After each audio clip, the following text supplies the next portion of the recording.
ಕೂಡ ನಿಮ್ಮದೇ ಆಗಿರ್ತಕ್ಕಂಥ ಯೂಟ್ಯೂಬ್ ಚಾನಲ್ ಸ್ಟಡಿ ವಿತ್ ಪರಶುರಾಮ್ಗೆ ಸ್ವಾಗತ ಅಂತ ಹೇಳ್ತಾ ಪ್ರಥಮ PUC ಕನ್ನಡ ಭಾಷೆಯಲ್ಲಿ ಮೊದಲ ಪದ್ಯಪಾಠ ದುರ್ಯೋಧನ ವಿಲಾಪ ಅಂತಕ್ಕಂಥ ಪದ್ಯದ ಅಭ್ಯಾಸ ಪ್ರಶ್ನೋತ್ತರಗಳನ್ನು ನೋಡೋಣ. ಸೊ ನಮ್ಮಲ್ಲಿರ್ತಕ್ಕಂಥ ಉತ್ತರ ಭಾಳ ಸರಳ ಇದ್ದಾವೆ, ಸುಲಭವಿದ್ದಾವೆ, ಉತ್ಕೃಷ್ಟ ಗುಣಮಟ್ಟದ ಎಲ್ಲ ವಿಧದ ಪ್ರಶ್ನೆಗಳಿಗೆ ಉತ್ತರಗಳನ್ನು ಕೊಟ್ಟಿದ್ದೀನಿ.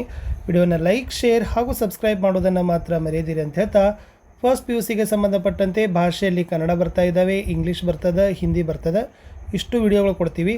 ಸೊ ನೆಕ್ಸ್ಟ್ ನಿಮಗೆ ಆರ್ಟ್ಸ್ದವ್ರಿಗೆ ಹಿಸ್ಟ್ರಿ ಬರ್ತಾ ಇದೆ, ಪೊಲಿಟಿಕಲ್ ಸೈನ್ಸ್ ಬರ್ತಾ ಇದೆ, ಎಕನಾಮಿಕ್ಸ್, ಸೋಷಾಲಜಿ, ನೆಕ್ಸ್ಟ್ ಬಿಸ್ನೆಸ್ ಮತ್ತು ಅಕೌಂಟೆನ್ಸಿ. ಸೊ ಇಷ್ಟು ವಿಡಿಯೋಗಳನ್ನು ಕೂಡ ನಾವೇನು ಮಾಡ್ತಾ ಇದ್ದೀವಿ, ಸೊ ನಿಮಗೆ ಫಸ್ಟ್ PUC ಅವ್ರಿಗೆ ಕೊಡ್ತಾ ಇದ್ದೀವಿ. ಸೊ ಖಂಡಿತವಾಗಿ ನಮ್ಮ ವಿಡಿಯೋಗಳನ್ನು ನೋಡಿ ನಿಮ್ಮ ಫ್ರೆಂಡ್ ಸರ್ಕಲ್ಗೆ ಶೇರ್ ಮಾಡಿ.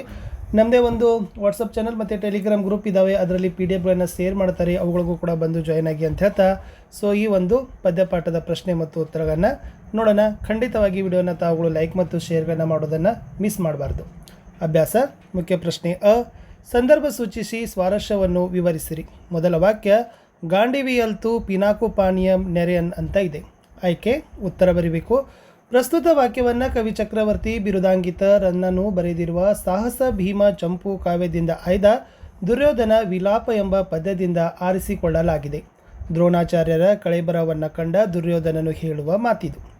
ದ್ರೋಣರ ಕಳೇಬರವನ್ನು ನೋಡಿ ನೋವಿನಿಂದ ದುರ್ಯೋಧನ ಮರಗುತ್ತಾನೆ. ಅವರ ಬಿಲ್ವಿದ್ವಾ ಕೌಶಲವನ್ನು ಕೊಂಡಾಡುತ್ತಾನೆ. ಶಿವನು ಎದುರಾದರೂ ಗೆಲ್ಲುವ ಸಾಮರ್ಥ್ಯ ದ್ರೋಣರದ್ದು. ಅಂತಹ ದ್ರೋಣರು ಗಾಂಡಿವಿಯಾದ ಅರ್ಜುನನಿಗೆ ಸೋತರೆ ಇದು ದ್ರೋಣರ ಉದಾಸೀನತೆಯಿಂದ ಸಂಭವಿಸಿರುವ ಸಾವು ಎಂದು ಮರಗುವ ಸಂದರ್ಭವಿದು. ಈ ಸಾಲಿನಲ್ಲಿ ದ್ರೋಣರ ಬಗ್ಗೆ ದುರ್ಯೋಧನಿಗಿದ್ದ ಆತ್ಮವಿಶ್ವಾಸ ಪ್ರಕಟವಾಗಿದೆ ಅಂತ ಬರೆದ್ರೆ ಸಾಕು. ಮುಂದಿನ ವಾಕ್ಯಕ್ಕೆ ಹೋಗೋಣ. ವಾಕ್ಯ 2 ನಿನ್ನೊರೆಗೆ ದೊರೆಗೆ ಗಂಡರು ಮೊಳರೆ ಅಂತ ಇದೆ.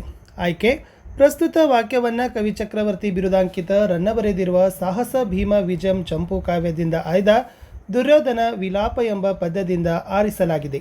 ಅಭಿಮನ್ಯುವಿನ ಕಳೇಬರದ ಎದುರು ನಿಂತು ದುರ್ಯೋಧನನು ಈ ಮಾತನ್ನು ಹೇಳ್ತಾನೆ. ಸ್ವಾರಸ್ಯ ಗುರುದ್ರೋಣರಿಂದ ರಚಿತವಾದ ಚಕ್ರವ್ಯೂಹವನ್ನು ಭೇದಿಸಲು ಬೇರಾರಿಂದಲೂ ಸಾಧ್ಯವಿರಲಿಲ್ಲ. ಅಂಥವುದನ್ನು ಭೇದಿಸಿ ಶತ್ರುಗಳನ್ನು ಕೊಂದ ಅಭಿಮನ್ಯುವು ದುರ್ಯೋಧನನ ಪ್ರಶಂಸೆಗೆ ಪಾತ್ರನಾಗುತ್ತಾನೆ. ಅಭಿಮನ್ಯುವಿನ ಪೌರುಷಕ್ಕೆ ಸರಿಸಾಟಿಯಾದ ವೀರರು ಯಾರಿದ್ದಾರೆ ಎಂದು ದುರ್ಯೋಧನನು ಮುಕ್ತ ಮನಸ್ಸಿನಿಂದ ಹೊಗಳುವ ಸಂದರ್ಭವಾಗಿದೆ. ಸೊ ಇಲ್ಲಿ ಗುಣಕ್ಕೆ ಮತ್ಸರ ಪಡೆದ ದುರ್ಯೋಧನನ ಉದಾತ್ತ ವ್ಯಕ್ತಿತ್ವ ಮನಸೆಳೆಯುತ್ತದೆ ಅನ್ನೋದನ್ನು ನೀವು ಬರೆದ್ರೆ ಸೊ ಉತ್ತರ ಕಂಪ್ಲೀಟ್ ಆಗ್ತದೆ. ಮುಂದಿನ ಸಾಲು 3 ನೀ ಕ್ರಮ ವಿಪರ್ಯಂ ಮಾಡುವುದೇ ಅಂತ ಇದೆ. ಆಯ್ಕೆ ಪ್ರಸ್ತುತ ವಾಕ್ಯವನ್ನು ಕವಿ ಚಕ್ರವರ್ತಿ ಬಿರುದಾಂಕಿತ ರನ್ನ ಬರೆದಿರುವ ಸಾಹಸ ಭೀಮ ವಿಜಯಂ ಚಂಪು ಕಾವ್ಯದಿಂದ ಆಯ್ದ ದುರ್ಯೋಧನ ವಿಲಾಪ ಎಂಬ ಪದ್ಯಪಾಠದಿಂದ ಆರಿಸಲಾಗಿದೆ. ಸಂದರ್ಭ ದುರ್ಯೋಧನನು ತನ್ನ ಮಗನಾದ ಲಕ್ಷ್ಮಣ ಕುಮಾರನ ಶವದ ಮುಂದೆ ಈ ಮಾತುಗಳನ್ನು ಹೇಳುತ್ತಾನೆ. ರಣಭೂಮಿಯಲ್ಲಿ ಪುತ್ರನ ಕಳೇಬರವನ್ನು ಕಂಡು ಕುರುಪತಿ ಮರಗುತ್ತಾನೆ. ಲೋಕದ ಪದ್ಧತಿಯಂತೆ ಮಗನಾದವನು ತಂದೆಗೆ ತರ್ಪಣ ಬಿಡಬೇಕು. ಆದರೆ ತನ್ನ ಮಗನೇ ಮೊದಲು ಗತಿಸಿದ ಪ್ರಯುಕ್ತ ತಂದೆಯಾದ ತಾನು ತರ್ಪಣ ಬಿಡುವಂತಾಯಿತು. ವ್ಯತಿರಿಕ್ತವಾದ ಪರಿಸ್ಥಿತಿಗೆ ಕಾರಣವಾದ ಮಗನ ಸಾವನ್ನು ನೆನೆದು ದುರ್ಯೋಧನ ಮೇಲಿನಂತೆ ದುಃಖಿಸುತ್ತಾನೆ. ಪುತ್ರ ಶೋಕ ತಂದೆಗೆ ಮರೆಯಲಾಗದ ನೋವನ್ನು ತೊಂದುಡ್ಡಿರುವುದನ್ನು ನಾವಿಲ್ಲಿ ಗಮನಿಸಬಹುದು ಅಂತ ಉತ್ತರ ಬರೆದ್ರೆ ಸಾಕು. 4ನೇ ವಾಕ್ಯಕ್ಕೆ ಹೋಗೋಣ. 4ನೇ ವಾಕ್ಯ ಇತ್ತು ಫ್ರೆಂಡ್ಸ್, ಜನನಿಸ್ತನ್ಯ ಮನುಂಡೆನ ಬಟಿಕೆ ನಿಮ್ ಅಂತ ಇದೆ. ಸೊ ಉತ್ತರ ಪ್ರಸ್ತುತ ವಾಕ್ಯವನ್ನು ಕವಿ ಚಕ್ರವರ್ತಿ ಬಿರುದಾಂಕಿತ ರನ್ನ ಬರೆದಿರುವ ಸಾಹಸ ಭೀಮ ವಿಜಯಂ ಚಂಪು ಕಾವ್ಯದಿಂದ ಆಯ್ದ ದುರ್ಯೋಧನ ವಿಲಾಪ ಎಂಬ ಪದ್ಯಪಾಠದಿಂದ ಆರಿಸಲಾಗಿದೆ. ಸಂದರ್ಭ ದುರ್ಯೋಧನನು ದುಶ್ಯಾಸನನ ಶವದೆದುರು ಹೇಳುವ ಮಾತಿದು.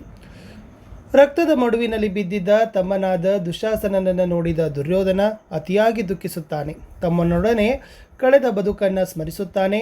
ತಾಯಿಯ ಎದೆ ಹಾಲನ್ನು ಕುಡಿಯುವಾಗಿನಿಂದ ಅನ್ನನಿಗಿಂತ ಮೊದಲು ಎಲ್ಲಿಯೂ ವಿನಯ ಮೀರಿದವನಲ್ಲ ದುಶ್ಯಾಸನ. ಆದರೆ ಮರಣದಲ್ಲಿ ಮುಂಚೆ ಹೋದ ತಮ್ಮನು ವಿನಯವನ್ನು ಮೀರಿದ ಎಂಬ ದುರ್ಯೋಧನನ ಭಾತೃಪ್ರೇಮ ಮನ ಮಿಡಿಯುವಂತಿದೆ ಅಂತ ಬರೆದ್ರೆ ಸಾಕು. ಇನ್ನು 5ನೇ ವಾಕ್ಯ ಇತ್ತು ಫ್ರೆಂಡ್ಸ್. ಈಗಲ್ ನೀನು ಮಗಲ್ಲೆತ್ತ ಉದಯಂ ಯಂಗಾಧಿಪತಿ ಅಂತ ಇದೆ. ಉತ್ತರ ಪ್ರಸ್ತುತ ವಾಕ್ಯವನ್ನು ಕವಿ ಚಕ್ರವರ್ತಿ ಬಿರುದಾಂಕಿತ ರನ್ನ ಬರೆದಿರುವ ಸಾಹಸ ಭೀಮ ವಿಜಯಂ ಚಂಪು ಕಾವ್ಯದಿಂದ ಆಯ್ದ ದುರ್ಯೋಧನ ವಿಲಾಪ ಎಂಬ ಪದ್ಯಪಾಠದಿಂದ ಆರಿಸಲಾಗಿದೆ. ಸಂದರ್ಭ ಈ ಮಾತನ್ನು ಕರ್ಣನ ಕಳೇಬರದೆದುರು ನಿಂತು ದುರ್ಯೋಧನನು ಹೇಳ್ತಾನೆ. ವಿವರಣೆ ಕರ್ಣನ ಶವದೆದುರು ನಿಂತ ದುರ್ಯೋಧನನು ಅತೀವವಾಗಿ ದುಃಖಿಸುತ್ತಾನೆ. ನಾನು ದುಶ್ಯಾಸನ ಹಾಗೂ ಕರ್ಣ ಮೂವರು ಪ್ರಾಣಪ್ರಿಯರಾಗಿದ್ದೆವು. ದುಶ್ಯಾಸನನು ಗತಿಸಿದ ಬಳಿಕ ಇಬ್ಬರೇ ಉಳಿದಿದ್ದೆವು. ನಂತರ ಕರ್ಣನೂ ತೀರಿದ ಬಳಿಕ ಒಂಟಿಯಾದ ದುರ್ಯೋಧನನ ಸ್ನೇಹ ವಿರಹ ವೇದನೆಯ ಸಂದರ್ಭವಿದು ಅಂತ ಬರೆದ್ರೆ ಸಾಕು. ಮುಂದಿನ ವಾಕ್ಯ ಎಸ್ ಅನರೆವಂ ಪೃಥು ಎರಿವಳ್ ಅಂತ ಇದೆ. ಎಸ್ ಆಯ್ಕೆ. ಪ್ರಸ್ತುತ ವಾಕ್ಯವನ್ನು ಕವಿ ಚಕ್ರವರ್ತಿ ಬಿರುದಾಂಕಿತ ರನ್ನ ಬರೆದಿರುವ ಸಾಹಸ ಭೀಮ ವಿಜಯಂ ಚಂಪು ಕಾವ್ಯದಿಂದ ಆಯ್ದ ದುರ್ಯೋಧನ ವಿಲಾಪ ಎಂಬ ಪದ್ಯಪಾಠದಿಂದ ಆರಿಸಲಾಗಿದೆ. ಕರ್ಣನ ಕಳೇಬರದ ಎದುರು ಅವನ ಜನ್ಮರಹಸ್ಯವನ್ನು ಕುರಿತು ದುರ್ಯೋಧನನ ಹೇಳುವ ಮಾತಿದು. ಕರ್ಣನು ಯಾರ ಮಗನೆಂದು ದುರ್ಯೋಧನ ನೆನೆಯುತ್ತಾ ನನಗೆ ಕೃಷ್ಣನಿಗೆ, ಕುಂತಿಗೆ, ಸೂರ್ಯನಿಗೆ ಹಾಗೂ ಸಹದೇವನಿಗೆ ತಿಳಿದಿತ್ತು. ಈ ರಹಸ್ಯ ಉಳಿದಾರಿಗೂ ತಿಳಿದಿರಲಿಲ್ಲ ಎಂದು ಪಶ್ಚಾತ್ತಾಪ ಪಡುತ್ತಾ ಸಂದರ್ಭವಿದಾಗಿದೆ. ಸಾವಿನಲ್ಲಿ ಸತ್ಯದ ಅನಾವರಣವಾಗುವುದನ್ನು ಗಮನಿಸಬಹುದು ಅಂತ ಬರೆದ್ರೆ ಸಾಕು. ಸೊ ಮುಂದಿನ ವಾಕ್ಯ ಇತ್ತು ಫ್ರೆಂಡ್ಸ್. ಬಹು ಆಯ್ಕೆ ಪ್ರಶ್ನೆಗಳಿದ್ದಾವೆ. ಸೊ ಪ್ರಶ್ನೆ ಮತ್ತು ಉತ್ತರಗಳನ್ನು ನೋಡ್ತಾ ಹೋಗಿ. ಸೊ ಉತ್ತರಗಳನ್ನು ಸಹಿತ ಕೊಟ್ಟಿದ್ದೀನಿ. ಕುರುಪತಿ ರಣರಂಗದಲ್ಲಿ ಏನನ್ನು ಮೆಟ್ಟಿ ನಡೆದನು ಅಂತ ಇದೆ. ಸೊ ಇದಕ್ಕೆ ಉತ್ತರ ಇರತಕ್ಕಂಥದ್ದು ಭಾರೀ ಹೆಣಗಳನ್ನು. ರಣರಂಗದಲ್ಲಿ ಸಾಗುವಾಗ ದುರ್ಯೋಧನ ಯಾರ ನೆರವನ್ನು ಅವಲಂಬಿಸಿದ್ದನು ಅಂತ ಕೇಳಿದರೆ ಆಯ್ಕೆ ಸಂಜಯ ಅನ್ನೋದು ಸರಿಯಾದ ಉತ್ತರ. ಪ್ರಶ್ನೆ 3, ಪಿನಕಪಾಣಿ ಎಂದರೆ ಯಾರು ಅಂತ ಕೇಳಿದ್ದಾರೆ. ಸೊ ಪಿನಕಪಾಣಿ ಅಂದರೆ ಫ್ರೆಂಡ್ಸ್ ಅದರ ಉತ್ತರ ಏನಪ್ಪ ಅಂತಂದರೆ ಶಿವ ಅಂತಕ್ಕಂಥದ್ದು ಸರಿಯಾದ ಉತ್ತರ. ಚಕ್ರವ್ಯೂಹವನ್ನು ರಚಿಸಿದವರು ಯಾರು ಅಂತ ಕೇಳಿದ್ದಾರೆ. ಸರಿಯಾದ ಉತ್ತರ ಆಯ್ಕೆ ದ್ರೋಣಾಚಾರ್ಯ. 5ನೇ ಪ್ರಶ್ನೆ, ತಂದೆಗೆ ಜಲಾಂಜಲಿಯನ್ನು ಯಾರು ಕೊಡಬೇಕು ಅಂತ ಕೇಳಿದರೆ ಉತ್ತರ ಆಯ್ಕೆ ಮಗ ಅಂತಕ್ಕಂಥದ್ದು ಸರಿಯಾದ ಉತ್ತರ ಬರಬೇಕು. 6ನೇ ಪ್ರಶ್ನೆಗೆ ಬರ್ತೀನಿ. ದಿವ್ಯಜ್ಞಾನಿ ಎಂದು ಯಾರನ್ನು ಕರೆಯಲಾಗಿದೆ ಅಂತ ಕೇಳಿದ್ದಾರೆ. ಆಯ್ಕೆ ಸಹದೇವ. ಅಂಗಾಧಿಪತಿ ಯಾರು ಅಂತ 7ನೇ ಪ್ರಶ್ನೆ ಇತ್ತು. ಆಯ್ಕೆ ಕರ್ಣ. 8, ಹರಿಯು ಕರ್ಣನಿಂದ ಬೇಡಿದ್ದೇನು ಅಂತ ಕೇಳಿದ್ದಾರೆ. ಆಯ್ಕೆ ರಕ್ಷಕವಚ ಅನ್ನೋದು ಸರಿಯಾದ ಉತ್ತರ ಅಲ್ಲಿ ಬರಬೇಕು. ಇನ್ನು ಮುಂದಿನ ಹೋಗೋಣ. 2-3 ವಾಕ್ಯದಲ್ಲಿ ಉತ್ತರವನ್ನು ನಿರೀಕ್ಷೆ ಮಾಡಿರ್ತಕ್ಕಂಥ ಪ್ರಶ್ನೆಗಳಿಗೆ ಉತ್ತರಗಳು. ಎಸ್. ಪ್ರಶ್ನೆ 1, ರಣರಂಗದಲ್ಲಿ ಬಿದ್ದಿದ್ದ ಅಭಿಮನ್ಯುವಿನ ಕಳೇಬರ ಯಾವ ರೀತಿ ಕಾಣುತ್ತಿತ್ತು. ಉತ್ತರ, ದುರ್ಯೋಧನನು ಕಂಡಾಗ ಅಭಿಮನ್ಯುವಿನ ಶವ ರಣರಂಗದಲ್ಲಿ ಅರೆ ತೆರೆದು ಅರೆ ಮುಚ್ಚಿದ ಕಣ್ಣರೆಪ್ಪೆಗಳು, ತುಂಡರಿಸಿ ಬಿದ್ದಿದ್ದ ಕೈಗಳು, ಕಚ್ಚಿದ ದವಡೆ, ಶತ್ರುಗಳ ಬಾಣಪ್ರಹಾರಕ್ಕೆ ಸಿಕ್ಕಿ ಜರ್ಜರಿತವಾಗಿದ್ದ ದೇಹವು ರಕ್ತದ ಸಮುದ್ರದಲ್ಲಿ ಅದ್ದಿದಂತೆ ಬಿದ್ದಿತ್ತು. ಮುಂದಿನ ಪ್ರಶ್ನೆ, ದುರ್ಯೋಧನನು ತನ್ನ ಮಗನ ಶವವನ್ನು ಕಂಡು ಹೇಗೆ ವ್ಯಥೆಪಡುತ್ತಾನೆ. ಉತ್ತರ, ದುರ್ಯೋಧನನು ತನ್ನ ಮಗನ ಶವವನ್ನು ಕಂಡು ಮಗನು ತಂದೆಗೆ ಎಳ್ಳು ನೀರಿನ ತರ್ಪಣ ಬಿಡುವುದು ಲೋಕರೂಢಿ, ಆದರೆ ಈಗ ನಾನು ನಿನಗೆ ತರ್ಪಣ ಬಿಡುವಂತಾಯಿತೆ ಮಗನೇ, ಹೀಗೆ ಕ್ರಮ ವ್ಯತ್ಯಾಸವನ್ನು ಮಾಡಿದ್ದು ಸರಿಯೇ ಎಂದು ವ್ಯಥೆಪಡುತ್ತಾನೆ. ಮುಂದಿನ ಪ್ರಶ್ನೆ 3, ದುಶ್ಯಾಸನನು ಅಣ್ಣನಿಗೆ ತೋರಿದ್ದ ವಿನಯಶೀಲತೆ ಯಾವುದು. ಉತ್ತರ, ದುಶ್ಯಾಸನನು ತಾಯಿಯ ಎದೆಹಾಲನ್ನು ಮೊದಲು ಅಣ್ಣನಾದ ದುರ್ಯೋಧನನಿಗೆ ಕುಡಿಯಲು ಬಿಟ್ಟಿರುತ್ತಾನೆ. ಸೋಮರಸ ದಿವ್ಯ ಭೋಜನಗಳನ್ನು ಸವಿಯುವಾಗ ಅಣ್ಣನ ನಂತರವೇ ಸೇವಿಸಿರುವ ಮೂಲಕ ವಿನಯಶೀಲತೆಯಿಂದ ವರ್ತಿಸಿರುತ್ತಾನೆ. ಮುಂದಿನ ಪ್ರಶ್ನೆ 4, ಕರ್ಣನ ಜನ್ಮರಹಸ್ಯವನ್ನು ಯಾರು ಅರಿತಿದ್ದರು ಅಂತ ಕೇಳಿದ್ದಾರೆ. ಕರ್ಣನ ಜನ್ಮರಹಸ್ಯವನ್ನು ದುರ್ಯೋಧನ, ಕುಂತಿ, ಕೃಷ್ಣ, ಸೂರ್ಯ ಹಾಗೂ ಸಹದೇವರು ಅರಿತಿದ್ದರು. 5ನೇ ಪ್ರಶ್ನೆ, ದುರ್ಯೋಧನನು ಕರ್ಣನ ದಾನಗುಣವನ್ನು ಹೇಗೆ ಪ್ರಶಂಸಿಸಿದ್ದಾನೆ. ಉತ್ತರ, ಅಂಗರಾಜನಾದ ಕರ್ಣನೇ, ಇಂದ್ರನು ಕವಚ ಬೇಡಿದಾಗ ಕತ್ತರಿಸಿಕೊಟ್ಟೆ, ತಾಯಿ ಕುಂತಿ ಪರಿಗಣೆಯನ್ನು ಬೇಡಿದಾಗ ಹೆದರದೇ ನೀಡಿದೆ, ದಾನಶೂರನು ಯುದ್ಧವೀರನೂ ಆದ ನಿನಗೆ ಸರಿಸಾಮಾನರು ಯಾರಿದ್ದಾರೆ ಎಂದು ದುರ್ಯೋಧನನು ಪ್ರಶಂಸಿಸುತ್ತಾನೆ. ಮುಂದಿನ ಭಾಗ 5-6 ವಾಕ್ಯಗಳಲ್ಲಿ ಉತ್ತರಗಳನ್ನು ಬರೀತಕ್ಕಂಥ ಪ್ರಶ್ನೆಗಳಿಗೆ ಉತ್ತರಗಳು. ಮೊದಲ ಪ್ರಶ್ನೆ, ದುರ್ಯೋಧನ ರಣರಂಗದಲ್ಲಿ ನಡೆದು ಬಂದ ಬಗೆಯನ್ನು ಕವಿ ಹೇಗೆ ವರ್ಣಿಸಿದ್ದಾನೆ. ಉತ್ತರ, ಭೀಷ್ಮರನ್ನು ಕಾಣಲು ರಣರಂಗದಲ್ಲಿ ನಡೆದು ಬರುತ್ತಿದ್ದ ದುರ್ಯೋಧನನಿಗೆ ಹೆಜ್ಜೆ ಹೆಜ್ಜೆಗೂ ಮುರಿದ ಆಯುಧಗಳ ಚೂರು ಚುಚ್ಚುತ್ತಿದ್ದವು. ರಕ್ತದ ಕಡಲಿನಲ್ಲಿ ಕಾಲಿಡಲು ಜಾಗವಿಲ್ಲದೆ ದಡಿಗ ಹೆಣಗಳನ್ನು ತುಳಿಯುತ್ತಾ ನಡೆದನು. ಆನೆಗಳ ಹೆಣಗಳ ಬೆಟ್ಟಗಳನ್ನು ಏರುತ್ತಾ ರಕ್ತದ ನದಿಗಳನ್ನು ದಾಟುತ್ತಾ ಆನೆಗಳ ಸೊಂಡಿಲುಗಳಲ್ಲಿ ಸಿಲುಕಿದರು. ಲೆಕ್ಕಿಸದೆ ರಭಸವಾಗಿ ನಡೆದನು. ಕಷ್ಟದ ನಡಿಗೆಯಲ್ಲಿ ಸಂಜಯನ ಹೆಗಲನ್ನು ಆಶ್ರಯಿಸಿ ರಣರಂಗದಲ್ಲಿ ಕುರುಪತಿ ನಡೆದು ಬಂದನು. ಹಾಗೆ ನಡೆದು ಬರುತ್ತಾ ಬಂಧು ಬಾಂಧವರ ಶವಗಳನ್ನು ಕಂಡು ಕಣ್ಣೀರು ಮಿಡಿದನು ಅಂತ ಉತ್ತರದಲ್ಲಿ ಬರೆದ್ರೆ ಸಾಕು. ಮುಂದಿನ ಪ್ರಶ್ನೆ 2, ದ್ರೋಣನ ಕಳೇಬರವನ್ನು ಕಂಡು ದುರ್ಯೋಧನ ಹೇಗೆ ದುಃಖಿಸುತ್ತಾನೆ. ಬಾಣಗಳಿಂದ ಜರ್ಜರಿತನಾದ ದ್ರೋಣನು ಕಳೇಬರವನ್ನು ಕಂಡು ದುರ್ಯೋಧನನು ದುಃಖಿತನಾಗುತ್ತಾನೆ. ದುಷ್ಟ ದುಮ್ಯನಿಂದ ವಿಚಿತ್ರವಾಗಿ ಶಿರಚ್ಛೇದನಗೊಂಡ ದ್ರೋಣರು ತಮ್ಮ ಕೈಯಲ್ಲಿಯೇ ತಲೆಯನ್ನು ಹಿಡಿದು ಮಡಿದಿದ್ದಾರೆ. ದ್ರೋಣರ ಈ ಸ್ಥಿತಿಯನ್ನು ನೋಡಿದ ದುರ್ಯೋಧನನು, ನಿಮ್ಮ ಬಿಲ್ವಿದ್ಯಾ ಚಾತುರ್ಯಕ್ಕೆ ಅರ್ಜುನನು ಸಮಾನನೇ, ಶಿವನು ನಿಮ್ಮನ್ನು ಗೆಲ್ಲಲು ಅಸಾಧ್ಯವೆಂಬುದು ನಮಗೆ ಗೊತ್ತು, ಆದರೆ ನಿಮ್ಮ ಉಪೇಕ್ಷೆಯಿಂದ ಈ ಸಾವು ಸಂಭವಿಸಿತೇ ಗೊತ್ತಿಲ್ಲ, ಬಹುಶಃ ನನ್ನ ಕರ್ಮಫಲದಿಂದ ನಿಮಗಿಂತ ಸಾವು ಸಂಭವಿಸಿರಬಹುದು ಎಂದು ದುಃಖಿಸುತ್ತಾ ದ್ರೋಣರ ಕಳೇಬರದ ಸುತ್ತ 3 ಸಲ ಪ್ರದಕ್ಷಿಣೆ ಹಾಕುತ್ತಾನೆ. ಮುಂದಿನ ಪ್ರಶ್ನೆ ಎಸ್. ಅಭಿಮನ್ಯುವಿನ ಶೌರ್ಯ ಸಾಹಸಗಳನ್ನು ದುರ್ಯೋಧನ ಹೇಗೆ ಹೊಗಳುತ್ತಾನೆ?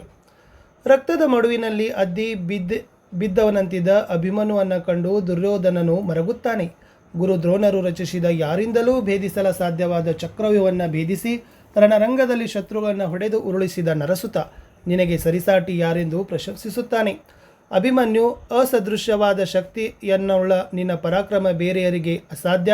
ನಾನು ನಿನ್ನಲ್ಲಿ ಪ್ರಾರ್ಥಿಸುವುದೇನೆಂದರೆ ನಿನ್ನ ಸಾಹಸದ ಒಂದಂಶ ನನಗೆ ದೊರೆತು ವೀರ ಮರಣ ಸಿಗಲಿ ಅಭಿಮನ್ಯು ಎಂದು ಹೇಳುತ್ತಾನೆ. ಪ್ರಶ್ನೆ 4. ಎಸ್.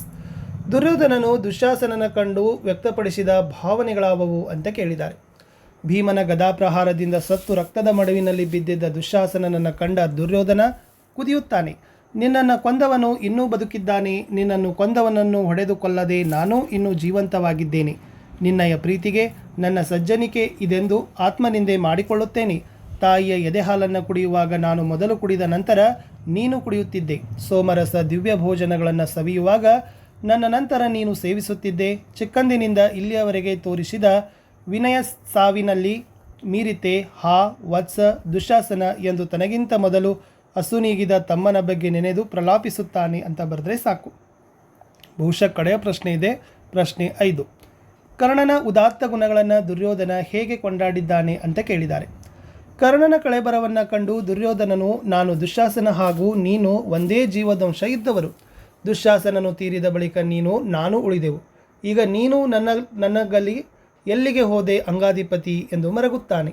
ನಿನ್ನ ಗೆಳೆಯ ದುರ್ಯೋಧನನನ್ನು ನೋಡದೆ, ಅಪ್ಪಿಕೊಳ್ಳದೆ, ಅಪ್ಪನೇ ಏನೆಂದು ಕೇಳದೆ, ದೇವ ಎನ್ನದೆ ಮೌನವಾಗಿರುವೆ ಏಕೆ ಎನ್ನುತ್ತಾನೆ. ಸುಳ್ಳು, ದುರಾಸೆ, ಭಯಗಳಿಲ್ಲದ ನಾಡಿನೊಡೆಯನೇ, ನಿನ್ನ ತ್ಯಾಗ, ಸತ್ಯ, ಪರಾಕ್ರಮಗಳಿಗೆ ನೀನೇ ಮೊಟ್ಟ ಮೊದಲಿಗನಾಗಿದ್ದೆ. ಇಂದ್ರ ಬೇಡಿದಾಗ ಕವಚವನ್ನು ಹರಿದುಕೊಟ್ಟೆ. ಕುಂತಿ ಬೇಡಿದಾಗ ದಿವ್ಯಾಸ್ತ್ರಗಳನ್ನು ಮರುಪ್ರಯೋಗಿಸದಿಲ್ಲವೆಂದು ಮಾತು ಕೊಟ್ಟೆ.